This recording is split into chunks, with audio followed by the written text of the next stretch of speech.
Oi, gente, tudo bom? Perguntaram pra mim se a gente tem tido algum choque de cultura aqui nos Estados Unidos. E eu resolvi listar 10 coisas que são diferentes do Brasil nos Estados Unidos e que pra mim são as mais relevantes até agora. Eu acho que choque de cultura não é muito bem uma expressão pra usar, porque primeiro que o choque você pensa uma coisa, meu Deus, não esperava por isso. E não é o caso, né? A gente já sabia como funcionava a maioria das coisas aqui nos Estados Unidos, a gente sempre acompanhou muito da cultura tanto de que a gente vê em filme, em série, quanto de viagens mesmo que a gente vinha pra cá, vídeos que a gente via no YouTube. Então, a gente sabia muita coisa já, não é nada que nos pegou de surpresa. E também de cultura, eu acho que não é ainda o fato, porque a gente não está convivendo com famílias americanas, né? Então, acho que é muito mais do dia a dia do que de cultura mesmo, de maneira de viver. Então, acho que isso a gente ainda vai descobrindo ao longo do tempo muitas coisas. Vamos avaliando muitas coisas ao longo do tempo, mas por enquanto são algumas coisas diferentes do Brasil, mas aí no dia a dia mesmo, na prática do dia a dia. Primeira coisa que é diferente do Brasil e que eu amo é o banheiro, você jogar o papel dentro do vaso. Gente, eu amo isso, sério. Tudo é preparado para receber papel higiênico, então você joga no vaso, aperta e descarga. Amo de paixão, sério. Segundo é a praticidade na limpeza de tudo, principalmente em questão da máquina de lavar louça. Eu sei que no Brasil também tem máquina de lavar louça, apesar de que eu não tinha no Brasil, mas as pessoas que têm dizem que a máquina de lavar dos Estados Unidos é diferente, que é mais potente e tal. Independente se for ou não for, pra mim, como eu não tinha no Brasil, é uma novidade e é a maior alegria do mundo. Você joga as coisas lá. Eu acho que a maior questão é porque como você lava a louça e depois ela fica ali. Depois eu mando as crianças guardarem, às vezes não, a gente tira direto da máquina. Mas a pia fica limpa, não fica aquele montoeira de louça no escorredor. Porque eu vou contar uma coisa, off-top aqui. A minha mãe nunca teve escorredor de louça. E eu não entendia porque quando eu casei, eu tinha escorredor de louça, eu falava, por que minha mãe nunca teve? Daí eu tive filhas, eu entendi. É porque nunca parava limpa aquela pia. Então sempre tinha coisa na pia, ou pra lavar ou pra secar. E daí eu falei, cara, realmente, agora eu mando as crianças secar e pelo menos a pia fica limpa de vez em quando, faz sentido pra mim. Enfim, então isso, a máquina de lavar louça realmente é uma coisa maravilhosa, que pode não ser exclusivo dos Estados Unidos, mas ai, gente, pra mim, uma novidade maravilhosa. Terceira coisa que é muito diferente é que como todas as casas elas tem a calefação, né, a climatização central, as coisas ficam tudo fechadas. Então, para você tá 0 grau lá fora e aqui dentro tá confortável, você tem que ter um aquecimento e tem que ter um bom isolamento térmico e tem que ter um isolamento térmico eficiente, né? Então fica tudo fechado sempre e isso é uma coisa que me incomoda. Ao mesmo tempo que é bom, porque você sempre tem uma temperatura agradável dentro de casa, eu acho muito ruim. Eu gosto de abrir a janela, sentir o vento entrando. Então aqui no flat, por exemplo, que a gente tá, abre um palmo assim a janela. Daí de manhã eu abro todas as janelas, mantenho a climatização, né? Porque senão a gente congela aqui dentro.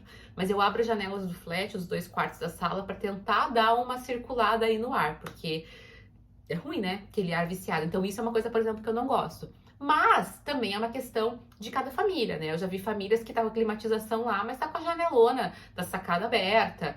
E vida que segue. É claro que você vai ter que calcular aí o custo-benefício disso, porque a eficiência energética, obviamente, cai, né?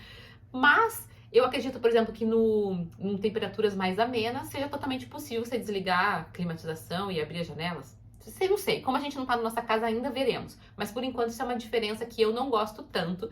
Ainda tem os benefícios, também tem as suas desvantagens. Lavar roupa também tem suas vantagens e desvantagens. A grande vantagem é porque tudo aqui é lavadora e secadora, então você já tem hora para começar e para terminar de lavar a roupa, né? Então você lava, seca, dobra, guardou. A impressão que eu tinha é que parece que no Brasil era aquela coisa, eu vou lavar a roupa, agora eu vou pendurar a roupa. Daí você fica esperando secar. Será que já secou? Será que não secou? Quando secará? Não sabemos. E daí seca a roupa, daí você recolhe a roupa, daí você dobra a roupa ou você passa a roupa para guardar a roupa. Então a impressão que eu tenho aqui é muito assim, eu vou lavar a roupa. Daqui 1 hora eu já terminei, 1 hora e meia eu terminei, sabe? Entre lavar, secar e guardar. E eu não fico esperando, obviamente, né? Então isso pra mim eu vejo como uma vantagem, sabe? Porque é muito rápido, parecem os processos. Por outro lado, é aquela tristeza que a maioria das casas não tem tanque. A minha, inclusive, a princípio não vai ter, mas o marido falou que vai resolver esse problema pra mim. E eu vejo que daí as roupas, você não consegue fazer molho na roupa. Por exemplo, aqui, principalmente aqui no hotel, né? Que eu não tenho acesso a um tanque, a uma lavanderia decente. Então, eu não dá pra fazer molho na roupa, a roupa não limpa tão bem. Então, hoje mesmo eu lavei uma roupa que ficou manchada, porque Isso que eu passei um anti-mancha antes pra ver se saía, mas porque você não tem onde esfregar, não tem como deixar molho, e isso é uma coisa que me incomoda. Depois que eu estiver na casa, eu vou fazer as coisas do meu jeito, mas eu vou continuar usando a secadora, porque isso é maravilhoso. A quinta coisa que a gente vê é muita questão do descartável, né? O pessoal usa muita coisa descartável. Isso já tinha chocado a gente numa vez que a gente veio anteriormente de viajando. Mas acho que o mais, assim, chocante pra mim foi a questão da água, né? Porque você vai comprar água, você compra aquele fardo com 32 garrafas de 500 ml por tipo 3,50, 3 dólares e 50. Então é muito barato, muito barato. E daí, como a gente tá no hotel, a gente não vai comprar um suporte para galão, para colocar galão de água, né? Então a gente acaba tendo que comprar essas que são mais práticas aqui pro nosso dia a dia. Mas é muito chocante, porque a gente toma assim 6, 7 garrafas por dia e aquela montoeira de garrafa plástica amassando, jogando fora, amassando, jogando fora. Então dá um pouco de agonia. Ainda que as empresas elas têm bastante campanha assim do reciclagem, porque eles dizem que captam todas as garrafas e transformam em novas garrafas. Inclusive eu vi a propaganda hoje que as empresas de várias marcas diferentes se unem para fazer esse tipo de campanha. Então, menos mal, né? Se realmente funcionar a reciclagem. Mas que é agoniante, é. E como é pouco comum as pessoas... Como é muito mais comum as pessoas comprarem garrafinhas assim, você tem dificuldade de achar até os galões maiores. Então, eu fui comprar aquele galãozinho que é 1 galão, na verdade, eu não lembro quanto que é a capacidade em litros. E tem um outro galãozinho um pouquinho maior, que parece aqueles de 5 litros que a gente compra no Brasil, que aqui era 3 litros. Também não lembro quanto que era daí em galões, né? Porque eles têm essa medida diferente.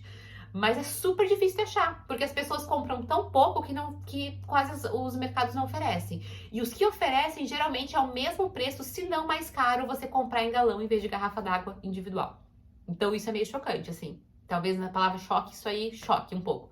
Mas se realmente a reciclagem funcionar como eles dizem que funciona, daí beleza. Pelo menos ele está sempre sendo reutilizado.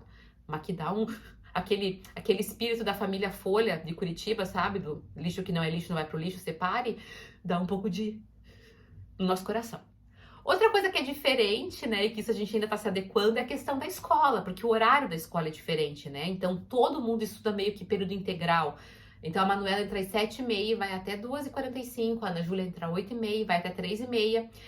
Então elas fazem o almoço na escola, que geralmente é lanche, e isso que pra gente, assim, tá sendo uma adaptação, porque geralmente eu fazia o almoço bem bacana e de noite a gente comia um lanchinho, algum tipo de comida mais rápida. Mas aquela refeição topzera mesmo, com aqueles legumes, salada, arroz, feijão, carne, era sempre na hora do almoço.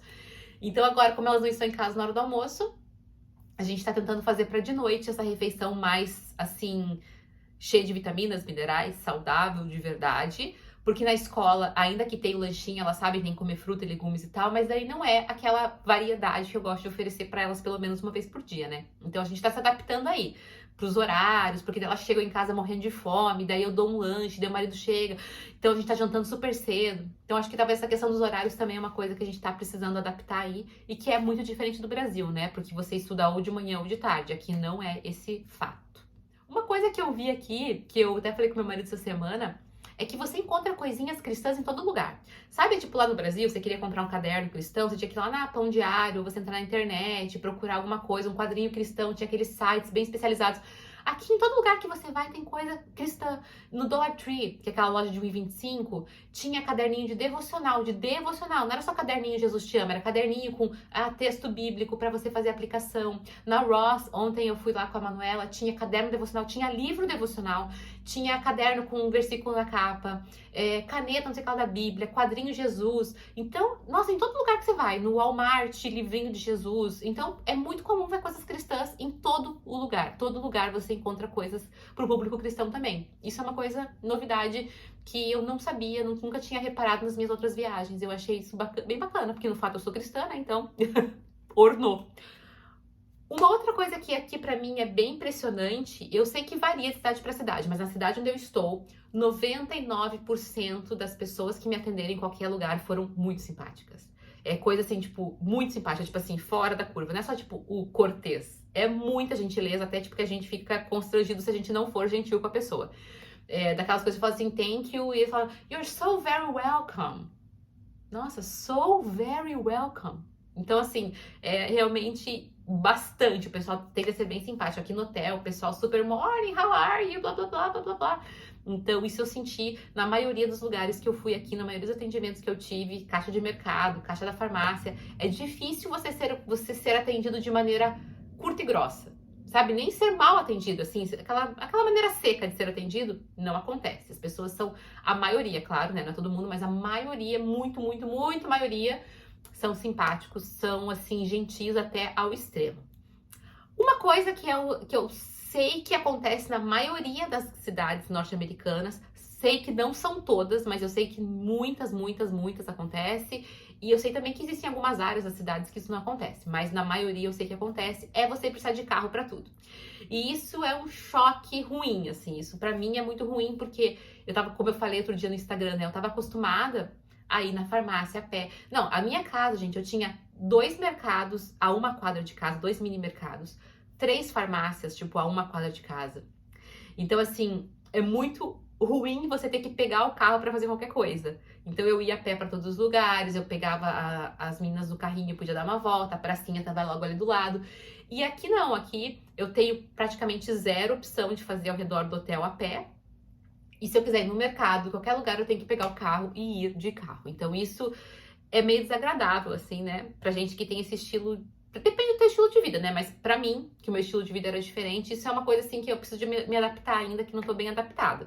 E outra coisa, né, nesse aspecto ainda do carro, é assim, por exemplo, eu quero comprar um pão. Eu tenho que ir no Walmart, tenho que ir no mercado. Não tem uma padaria que eu vou na esquina comprar um pão, 200 gramas de mussarela, 200 gramas de presunto. Não tem. Outro dia eu tava voltando com meu marido do parque, eu falei, vamos passar na pão da vovó ali pra gente comprar um pãozinho? Não tem. Então isso é uma coisa que é diferente, né, que a gente precisa se acostumar. E por fim, eu acho que uma coisa que eu acho meio chocante, assim, e que, claro, gente, não é todo mundo, porque pessoas são pessoas e pessoas mudam, mas no clima, o cultural, assim, dos Estados Unidos, pelo menos nos lugares em que a gente já esteve, e aqui, que é uma cidade pequena, principalmente, é o fazer o que é certo mesmo sem ninguém tá olhando, sabe? Sabe, coisa simples, tipo de chegar no mercado, por exemplo, e ter aquela montoeira de vaga, que você podia atravessar pelas vagas para entrar no lugar que você queria ir. E ninguém faz isso. Ninguém atravessa no meio das vagas em branco pra, sabe? Tipo, pra atravessar, pra cortar caminho. Não. A placa de pare aqui você tem que parar obrigatoriamente. Você não pode aproveitar que não tá vindo ninguém e atravessar. Você tem que parar obrigatoriamente, é a lei. E as pessoas param. Na saída do hotel aqui, às vezes zero carro, não tem carro. Eu vejo que dá pra todo mundo passar. Todo mundo para certinho. E não tem guarda, entendeu? Porque a gente tá na saída do hotel. Então, assim, isso é uma coisa que me impressiona. As pessoas têm, assim, a tendência, a cultura de fazer o certo, mesmo que ninguém esteja olhando. Eu acho que é por isso que funciona também, né, esses caixas de autoatendimento. Funciona também, por exemplo, o fato das pessoas usarem cheque aqui ainda. Cheque. Por mais que seja antiquado, é uma coisa que só funciona porque as pessoas confiam umas nas outras, né? Enfim, isso é uma coisa que eu já notei, é claro. Pessoas são pessoas e pessoas ruins existem em todos os lugares. Mas isso é uma coisa que culturalmente parece que acontece com a maioria das pessoas. Fazer o certo, mesmo que ninguém esteja olhando. Isso é bacana. Mas enfim, eu acho que essas são 10 coisas, assim, tipo, que a gente já pôde experimentar e está se adaptando com. Mas eu sei que muitas terão ainda no futuro e a gente pode falar mais sobre elas. E espero que vocês estejam gostando desses vídeos, assim, sobre os Estados Unidos. Se vocês quiserem fazer perguntas e comentar e sugerir coisas que interessam para vocês saberem sobre essa vida aqui, estou aí, estou aberta para quando a criança estiver dormindo, eu posso gravar um videozinho. Um beijo, até mais!